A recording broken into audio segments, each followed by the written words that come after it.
साधु साधु। नमो तस् भगवतो अरहतो सम्मा सम्बुद्धस्स। नमो तस् भगवतो अरहतो सम्मा सम्बुद्धस्स। नमो तस् भगवतो अरहतो सम्मा सम्बुद्धस्स। साधु साधु साधु। पूजनीय कल्याण मित्र गुरु बंटी जी को प्रणाम है। साधु साधु साधु। श्रद्धावान उपासक उपासिकागण, हम लोग अभ्यास कर रहे हैं सुसीम सूत्र का। सुसीम सूत्र में हम लोगों ने सीखा कि कोई परिव्राजक, सुसीम परिव्राजक धर्म को सीखने की दृष्टि से बुद्ध शासन में प्रवज्जित होता है। पश्चात अरहंत भिक्षुओं को अरहत्व का प्रकाश करते हुए देखकर उसके मन में ऐसी इच्छा जागती है कि क्या मैं पता करूं कि क्या इन्हें रिद्धियां भी प्राप्त है। तो वे भिक्षु लोग कहते हैं कि हम तो अरहंत हो गए, परंतु प्रज्ञा से विमुक्त है, परंतु रिद्धिशाली नहीं हुए हैं, रिद्धियां नहीं है करके। तो ये कैसे हो सकता है करके तो भगवान के पास जाते हैं और भगवान बुद्ध जी उन्हें दो बातों के बारे में बताते हैं। एक होता है धम्म तिथि ज्ञान और दूसरा है विमुक्ति का ज्ञान जो है यह। तो भगवान बुद्ध जी उसका पूरा विस्तार करते हैं एक एक करके। और दूसरा निर्वाण करके जो है तो धम्मतिथि और निब्बान, तो अरहत्व का ज्ञान, ये दो चीजें बताई। तो फिर भगवान ने अनित्य की साधना पूर्णतः से पंच उपादान स्कंद के सहारे सिखाई। पश्चात में इसका संपूर्ण रूप, वेदना, संज्ञा, संस्कार और विज्ञान के प्रति निब्बेद, निब्बेद से वैराग्य, वैराग से विमुक्ति और विमुक्ति से विमुक्ति का ज्ञान, इस तरह से भगवान ने सिखाया था। आज हम देखते हैं भगवान इसके आगे क्या बताते हैं। भगवान कहते हैं जाति पच्चया जरा मरणंति सुसीम पश्यति पश्यसीति। सुसीम, जन्म के कारण जरा मरण होता है, क्या तुम इस बात को देखते हो? एवं भंते, तो कहता है जी भगवान मैं देखता हूं। भव पच्चया जाति इति सुसीम पश्यसीति। भव के कारण जन्म होता है, क्या इस बात को तुम देखते हो? एवं भंते। उपादान पच्चया भवोति सुसीम पश्यसीति। उपादान के कारण भव उत्पन्न होता है सुसीम, ये तुम देखते हो? एवं भंते। तन्ना पच्चया उपादानंति सुसीम पश्यसीति। तृष्णा के कारण उपादान उत्पन्न होते हैं सुसीम, क्या तुम इसे देखते हो? तो वो कहता है हाँ भंते मैं देखता हूं। वेदना पच्चया तन्हाति फस्सपच्चया वेदनाति। सलायतन पच्चया फस्सोति। नाम रूप पच्चया सलायतनम। विज्ञान पच्चया नाम रूपंति। संखार पच्चया विज्ञानंति और अविद्या पच्चया संखारंति सुसीम पश्यसीति। एवं मध्य। तो भगवान उसे प्रतीत्य समुत्पाद में घटित होने वाले धर्मों को देखने के लिए बताते हैं। और वो कहता है कि भगवान मैं देखता हूं करके, क्योंकि अनित्य की साधना परिपक्व पूर्ण हो गई है और इस रूप, वेदना, संज्ञा, संस्कार के प्रति निबेध जाकर इस तरह का भाव समझ में आ गया है कि ये है क्या करके। तो अब वास्तव में जन्म किस कारण से होता है इसे समझने में बड़ी आसानी होती है। तो इसी तरह से एक एक करके भगवान बुद्ध जी संपूर्ण प्रतीत्य समुत्पाद को, क्या सुसीम तुम इन्हें देखते हो? तो सुसीम कहता है कि हाँ भगवान मैं इसे देखता हूं करके बताते हैं। फिर भगवान उसे इसके विरुद्ध में जाति निरोधा जरा मरण निरोध होती सुसीम पश्यसीति। जाति का निरोध हो जाने से जरा मरण नष्ट हो जाएगा, क्या तुम इसे भी देखते हो? तो वो कहता है हाँ भंते। भव निरोधा जाति निरोधी, जाति निरोध होती सुसीम पश्यसीति। कि जन्म भव निरोध होने से जन्म का निरोध हो जाएगा, सुसीम क्या तुम इसे देखते हो? तो वो कहता है हाँ भंते। उपादान निरोधा भव निरोध होती, उपादान के निरुद्ध होने से भव निरुद्ध हो जाएगा, क्या तुम इसे भी देखते हो? तो कहता है, हाँ भंते, तन्ना निरोधा उपादान निरोध होती। तृष्णा के निरुद्ध होने से उपादान निरुद्ध हो जाते हैं। वेदना निरोधा तन्ना निरोधो, वेदनाओं के निरुद्ध होने से तन्ना का निरोध हो जाता है। फस्स निरोधा वेदना निरोध होती, स्पर्श के निरुद्ध होने से वेदनाएं निरुद्ध हो जाती है। सलायतन निरोधा फस्स निरोध होती, छह आयतनों के निरुद्ध होने से स्पर्श निरुद्ध हो जाता है। नाम रूप निरोधा सलायतन निरोध होती, नाम रूप के निरुद्ध होने से छह आयतन जो है, आंख कान नाक शरीर मन, ये जो है ये भी निरुद्ध हो जाता है ना। उसके बाद में विज्ञान निरोधा नाम रूप निरोध हो, विज्ञान के निरुद्ध होने से नाम रूप निरुद्ध हो जाता है। संखार निरोधा विज्ञान निरोध होती, संस्कार के निरोध होने से विज्ञान भी निरोध हो जाता है। अविद्या निरोधा संखार निरोध होती, अविद्या के निरोध होने से संस्कार निरोध हो जाता है। सुसिम पश्यसीति, सुसिम क्या तुम इसे देखते हो? एवं भंते, तो कहते हैं, हाँ भंते मैं इन्हें देखता हूं। देखता हूं यानी अब उसे प्रत्यक्ष रूप से ये बोध हो गया है कि इसके कारण यह हो गया है।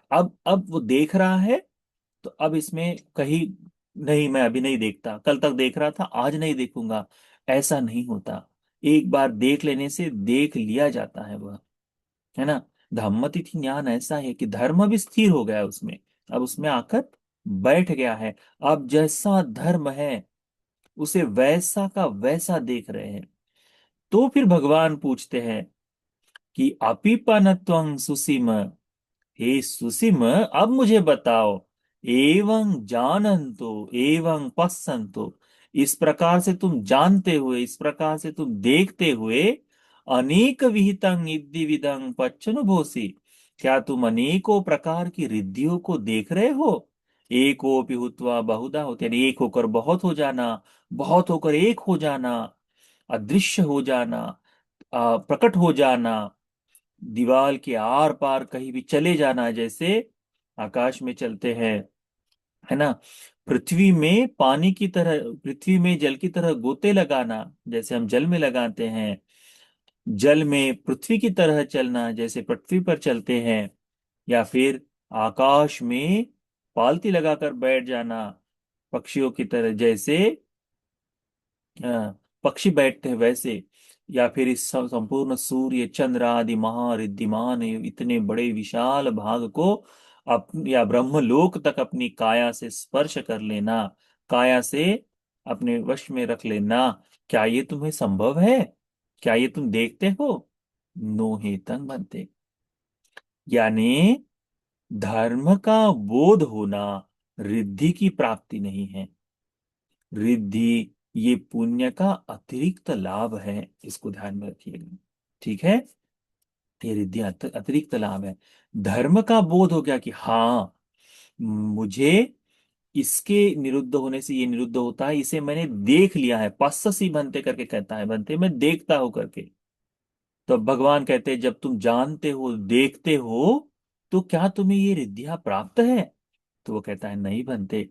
फिर भगवान पूछते हैं, अपिपनत्वं सुसीम एवं जानन्तो एवं पश्यन्तो दिव्याय सोत धातुया विशुद्धाय अतिक्रांत मानसिकाय उभो सद्दे सुना सुनसी दिव्ये च मानुषे च ये दूरे संति के जाति।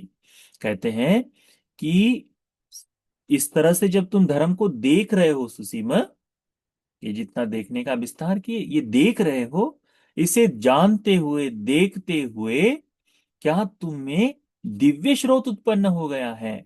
वह स्रोत जो सामान्य मनुष्य की दृष्टि से आगे हो, और उस शब्द से, उस स्रोत से तुम ऐसे शब्द सुन सकते हो जो दिव्य हो, मनुष्य हो के हो, दूर के हो, या कहीं और के, ऐसे शब्द तुम सुन सकते हो? नो हे तंग बनते, नहीं बनते, मैं उसे नहीं सुन सकता। फिर भगवान पूछते हैं, ये सुसीम ने पूछे हुए प्रश्न ही थे, है ना। दूसरे अरहंत भिक्षुकों के बारे, अरहंत जी आप लोग तो ऐसे हो गए, फिर आपको क्यों नहीं? तो भगवान भी यही पूछते, तो क्या फिर उसी में तुम बता सकते हो कि दूसरों के चित्त में क्या चल रहा है? क्या अपने चित्त से दूसरे चित्त को देख सकते हो कि हाँ, उसमें राग है, उसमें द्वेष है, उसमें मोह है, उसका राग द्वेष मोह समाप्त हो गया, उसके मन की स्थिति ऐसी है, उसके मन की स्थिति ऐसी नहीं है, इस तरह से क्या तुम देख सकते हो? तो कहते हैं, नो हेतंग बनते, नहीं बनते। फिर भगवान पूछते हैं, क्या तुम दिव्य चक्षु से सत्वों के उत्पन्न होने को, नष्ट होने को देख सकते हो? तो कहते हैं भगवान, मैं उसे भी नहीं देख सकता। कर्मानुरूप जो देखने वाला भाग है, भगवान, मैं उसे भी नहीं देख सकता। तो क्या तुम इस तरह से जानते हुए, देखते हुए, विमोक्ष को अतिकांत कर कर रूप को, अरूपा की काया में अरूप ध्यान से समन्वित होकर तुम रह सकते हो? तो नहीं बनते, मैं वो भी नहीं कर सकता हूँ। यत्थदानि सुसीम इदं च वेय्याकरणं इमेषां च धम्मानं असमापत्ति इदं नो सुसीम कथन्ति। सुसीम, अब मुझे बताओ कि इस धर्म का इस तरह से संपूर्ण विस्तार करने के बाद, ये जो समापत्ति के बारे में है, ये जो धर्म को बोध करने के बारे में, इसके बारे में तुम्हारा क्या विचार है? तुमने तो धर्म को इस तरह से देखा है ना? तुम इस तरह से देख रहे हो, जान रहे हो, परंतु तुम्हारे इस कथन से यही लग रहा है कि तुम्हें कुछ भी प्राप्त नहीं हुआ है। तो सुसीम, तुम्हारा क्या कहना है? तो तुरंत ही सुसीम बिल्कुल, अतको आयस्मा सुसीमो भगवतो पादे सुशिरसा निपतित्वा भगवंतं एतदवोच, तत्काल भगवान के पैरों में गिरकर भगवान से क्षमा मांगता है, कहता है, अच्छयो मंग भन्ते अच्छगमा यथा बालं यथा मूलं यथा अकुशलं। भगवान, क्षमा कर दीजिए मुझे। भगवान, मैं क्षमा मांगता हूँ। जैसे इस मूर्ख बाल है ना, यथा अकुशल, ये जो हमारे मन में अकुशल मूर्ख की बात उत्पन्न हुई, अकुशल की बात उत्पन्न हुई है, याहं एवं स्वाख्याते धम्म विनय धम्म नेत्थ को पब्बजितो, जबकि स्वाख्यात धर्म विनय में धर्म की उन्नति के लिए मैं प्रवज्जित हुआ हूँ, फिर भी मेरे मन में ऐसा अकुशल उत्पन्न हुआ है, ऐसा अकुशल भाग जागा है करके भगवान, मुझे क्षमा करो। तस्मे भन्ते भगवा अच्छयं पच्च अच्छयतो पटिगन्नातु आयतिं संवरायाति। भगवान, आप मुझे क्षमा कर दीजिए, माफ कर दीजिए। मैं, और मुझे स्वीकार कर दीजिए, स्वीकार करिए कि मैं पुनः इस धर्म में संयम का जीवन जीव करके। ठीक है? तो फिर भगवान बुद्ध जी उसे उस तरह से क्षमा करते, तागतवंग सुसीम, सुसीम, ठीक है, जो तुम कह रहे हो उसको तुम ऐसे भी समझो।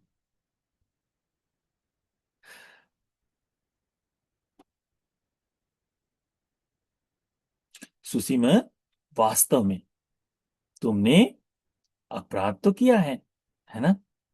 तुमने जो मूर्खता की है वो वास्तव में बहुत बड़ा अपराध हुआ है। भगवान बुद्ध जी एक पूरा का पूरा उसको विस्तार बताते हैं। भगवान क्या कहते हैं कि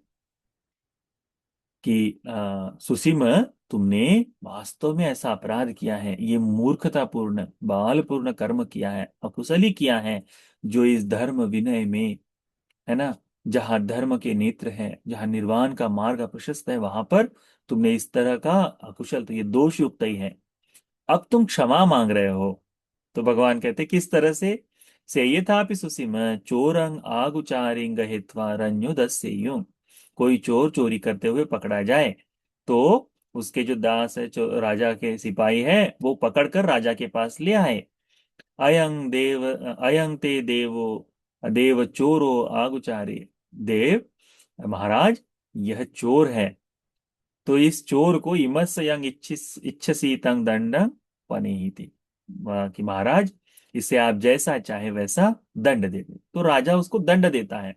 कैसा है? इसको बांधो, इसको पकड़ो, इसको बिल्कुल बेड़ियों में कस दो, ठीक है, और इसको पूरे रास्ते में घुमाते हुए, सारी जगह उसको घुमाते हुए, इसको दक्षिण दिशा में ले जाकर, यानी नगर के बाहर के दरवाजे में ले जाकर इसका सिर काट दो करके, ऐसा राजा दंड देता है। तो वो कहते हैं इस तरह से राजा के द्वारा पकड़े जाने पर वह चोर जितनी वेदनाएं होगी, यानी सर काटे जाने तक, भगवान पूछते हैं तांकिंग मन्यसि सुसीम अपिनुसो पुरिसो ततो निदानं दुखं दोमनसं पटि संवेदया था।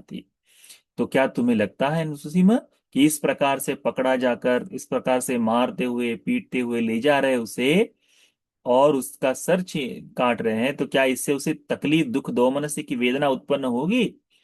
तो कहते हैं हाँ भंते, उसे वेदना होगी। यंको सो सुसीम पुरिसो ततो निदानं दुखं दोमनसं पटि संवेद दिएथ। इसी तरह से यह दुख दोमनसी की वेदना उत्पन्न होती है। या एवं स्वाख्याते धम्म विनय धम्म धम्मत्थे न का। भगवान कहते हैं कि जब कोई इस धर्म विनय में, इस संपूर्ण शासन में इस तरह से प्रवजित होता है, हो जाए, अयं ततो ततो दुख विपाक तराच कटुक कटुक विपाक तराच अपिच विनिपाताय संवर्तति। भगवान कहते हैं इस तरह से सुसीम, जब कोई इस तरह से करता है ना, तो उस कारण से उसे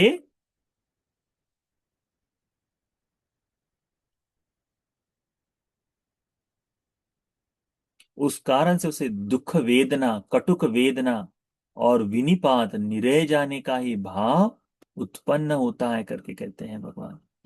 यानी धर्म विनय पर इस तरह से शंकाएं उत्पन्न करते हुए इस बुद्ध शासन में नहीं, ये नहीं हो सकता, ऐसा भाव करते हुए खामी को देखता है, यदि व्यक्ति कमी को देखता है, तो वो बड़ा ही, यानी बुद्ध शासन में आकर, धर्म में आकर धर्म की ग्लानि के बारे में सोचता है, क्योंकि उसके मन में क्या आया कि अरंत नहीं, अरंत हुए हैं और रिद्धि नहीं आई है, तो कैसे अरंत हो गए करके, इस तरह से भाव। तो जब भगवान उसको एक एक करके दिखाते हैं, समझाते हैं, तो उसे समझ में आ जाता है। फिर समझने के बाद भगवान कहते हैं क्या तुम्हें ये समझ में आने मात्र से ही रिद्धियां प्राप्त हो गई? तो कहता है नहीं भगवान। तब उसे पता चलता है कि केवल धर्म का बोध होने से रिद्धिशाली भाव नहीं होता, अरहत्व इससे भिन्न है करके, निब्बान इन रिद्धियों से परे है करके उसे ये बोध होता है। तब उसे अपनी ही गलती का एहसास होता है और भगवान को क्षमा मांगता है कि भगवान क्षमा चाहिए।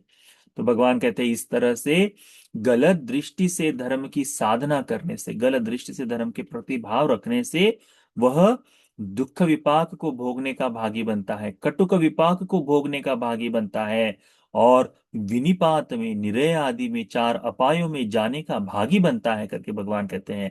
यतोच खोत्वं सुसीम, परंतु सुसीम तुमने अच्छयं अच्छयतो दिस्वा यथा धम्मं पटिकरोसि तं ते मयं पटिगन नाम। परंतु तुमने इस स्वाक का धर्म में क्षमा याचना मांगी है, तुमने क्षमा मांगी है, और मैं वह क्षमा तुमको देता हूं। इस धर्म में बुद्धि है सा सुसीम, धर्म में केवल उन्नति ही होती है सुसीम, जो इस आर्यस विनय यो अच्छयं अच्छयतो दिस्वा, अपने गलती को गलती देख कर इस आर्य शासन में, आर्य विनय में क्षमा याचना करता है, उसकी केवल वृद्धि होती है, उसमें केवल बढ़ोतरी होती है। आयतिंग च संवरंग आपजति, और वह यदि पुनः संयमित जीवन जिए तो ये केवल उसी की, उसकी उन्नति के लिए ही काम में आता है करके भगवान उसको इस तरह से क्षमा कर देते हैं। ठीक है। तो इस संपूर्ण सूत्र से हमको समझ में आता है कि अर्हत्व का बोध एक भिन्न बात।